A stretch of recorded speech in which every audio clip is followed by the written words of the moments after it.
আসসালামু আলাইকুম everyone, welcome to my শখের ফার্ম। আপনাদের সাথে আছি আমি ইমরান। আপনারা যারা এখন আমার চ্যানেলটি সাবস্ক্রাইব করেনি তারা অবশ্যই আমার চ্যানেলটি সাবস্ক্রাইব করে দিবেন এবং বেল আইকনটি বাজিয়ে দিবেন যাতে আমাদের ফার্মের পরবর্তী আপডেট আপনারা জানতে পারেন। এবং ফেসবুক পেজ থেকে যারা দেখতেছেন তারা অবশ্যই আমার ফেসবুক পেজটি ফলো করে রাখবেন এবং লাইক কমেন্ট শেয়ার করবেন। অবশ্যই আপনাদের এক একটা সাবস্ক্রাইব আমাদের সামনের দিনে এগিয়ে চলার অনুপ্রেরণা। তো আজকে দেখতেছেন কালবৈশাখী মেঘ। আমাদের বৈশাখ মাসে যদি একটু কালো মেঘ হয়ে আসে তাইলে আমাদের খামারিদের জন্য একটু বিপদ হয়ে আসে। কেননা বর্ষার মৌসুমে বৃষ্টি হইলেই আমাদের বিপদ। এই এই মৌসুমটা আমাদের খুবই বিপদে কাটে। তো দেখতেছেন আজকে সকালবেলা থেকেই একটু বৃষ্টি, মেঘাচ্ছন্ন আবহাওয়া।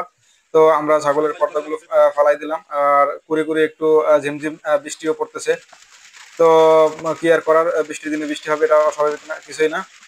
তো আমরা আমাদের সার্বিক প্রস্তুতি নিয়ে নিয়ে রাখতেছি। তো এই যে একটু দেখতেছেন আমাদের এই যে ফাঁকা জায়গাটা আছে, এই ফাঁকা জায়গাটাও কার্পেট দেওয়া ছিল। তো এই যে কার্পেটটা ছাগল ওরা ছিঁড়ে ফেলাইছে। আর আমার ছাগলগুলো একটু বেশি দুষ্ট, যার কারণে এবার প্লাস্টিকের চট দিয়ে ওদের জন্য একটা এই যে ফাঁকা জায়গাটা ঢাইকে দিতেছি, কারণ এই জায়গা থেকে ঠান্ডা ঢুকবে বা বৃষ্টির পানিও লাগতে পারে।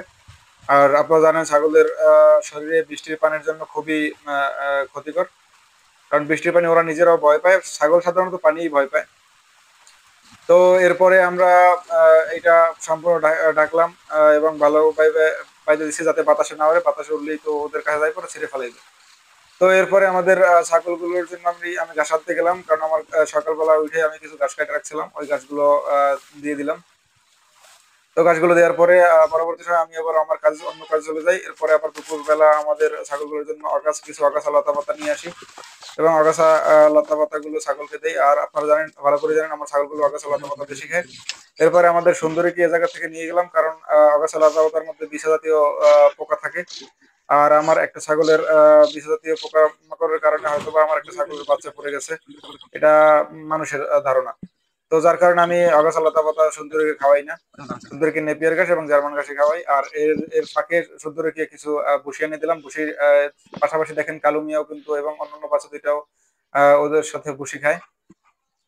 তো এরপরে আমি বিকালের খাদ্য যোগান দেওয়ার জন্য কিছু নেপিয়ার ঘাস কাইটে আনলাম এবং এগুলোকে চপলিং করে কাটতেছি। দেখেন নেপিয়ার ঘাসগুলোকে অবশ্যই আপনারা 1/2 ইঞ্চি করে কাটে নেবেন, তাইলে ওদের খাইতে সুবিধা হয়। আর এর থেকে বড় করলে ওরা নষ্ট করবে, বেশি খাইবে না।